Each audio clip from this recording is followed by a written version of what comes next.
I'm Sue. This is Tim. Tim driving. Tim's driving, Pilot so in command. we're trying to be very safe. So I'll kind of be focused a little bit. Oh, and this is Scooby. Say hi, Scooby. Road dog. So Tim and I haven't done a little couch conversation in a while. Quarantine kind of things began to open up, so we weren't just sitting around, talking on the couch as much. But now we're on the road, and we decided we were going to have a little conversation while we're on the road because we are kind of continuing what we called when we got married the 2015 to Forever tour.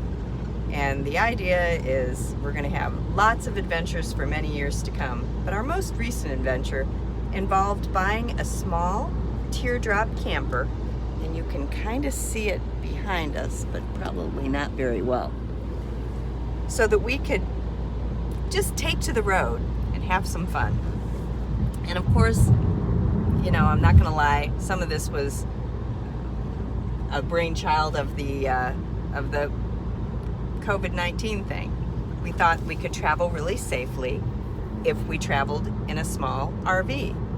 And we didn't want to get a driving one because they were really expensive. And we wanted to just be able to use the car that we had. So we bought a super light camper, weighs about 1,300 pounds. But we had some priorities that we needed, which were?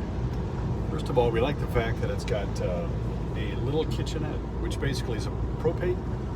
Yeah. Two propane burners, so we can make our coffee, whip up some food.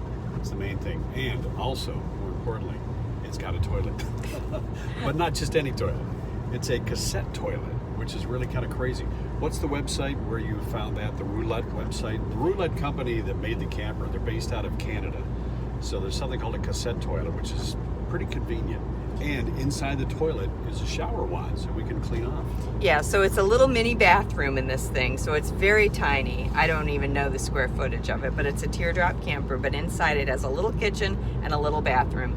But yeah, the cassette toilet, the guy from Long Haul Motor Sales, who's a dealer in Canada, did this interesting explanation. But you don't have to be hooked up to a sewer or a blackwater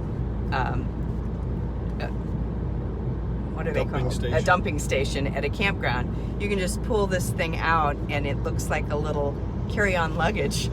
You can wheel it out and then dump it at any, a proper dumping station, or you can take it into a bathroom and clean it out there at a public restroom, or, also at your campground. So anyway, you don't have to be hooked up anywhere. So if you're tent campers, but you're stepping up to either a pop-up or a small teardrop like we've got, you don't have to have electricity or water. We've got fresh water in our tanks that we can refill at various stops. We've got a battery that is charging while we drive our car. It's charging the camper, and then we could just stop and use the battery and the water in our camper. We've got heat if we need it. We have a really high power fan, but not air conditioning, because that would have made the camper a little heavier. So this thing is called a ProLite S. It's made by the Roulette company out of Canada, and in Canada they've been paying $5 a gallon for a lot longer than we ever have had to worry about it. So they've adapted basically to making travel easy and light. They've made towing. They've made campers really lightweight for a while. So we did a lot of different research, and I was looking for a Scamp because they're made in, I think is it Montana, or is it? I think it's Montana. So I was really obsessed with a Scamp. But then I began to learn that there's a lot of fiberglass trailers out there that are very lightweight that would fit, what we wanted, which was to be able to pull it with a small SUV. So that got us to our small SUV. We have been driving a Ford Escape for a while, but we did an upgrade to this one because this is a Ford Escape Titanium with a 2.0 engine, which has a tow package. And most small SUVs, like a CR-V or the regular Ford Escape, or Toyota RAV4, or a lot of the small RVs, can only pull about 1,700 pounds. And we could have pulled this, because this is only 1,300 pounds. But we wanted to feel a little safer, so we called our friends at the Clavens, and they found a 2017 used Ford Escape for us that is like new. We love this thing. It's so luxurious, isn't it? You're driving it now. Leather seats, all the nice kind of power bells and whistles. It does. It has navigation and, yeah, the heated seats and plenty of room for Scooby in the back to come with us because the seats lay down flat. And then it pulls this really comfortably. It pulls this camper, which probably when we've got it completely loaded, I don't know, it still weighs less than 2,000 pounds, I'll bet. And our tow capacity is what, 35? 3,500 with this Ford Escape. And so you do usually get this kind of towing capacity with a small SUV. So we're thrilled with the one we bought from Claiborne, and they took such good care of us. They always do. Yeah, they were just terrific, and they helped us with everything. So anyway, we're on our adventure. What's our first stop?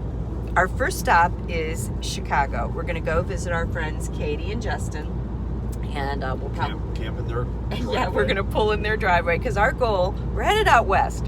We don't have an exact destination, probably Yellowstone, but we're gone for 2 weeks, and if we're putting that out there, I want to let you know somebody's staying at our house, so so there's security there. But anyway, we're going to go on this 2-week adventure, and I think the goal is Yellowstone. But we keep changing. Do we want to go to the Glacier National Park in Montana? Yeah. Because the glaciers might not be around for much longer, so we better see them.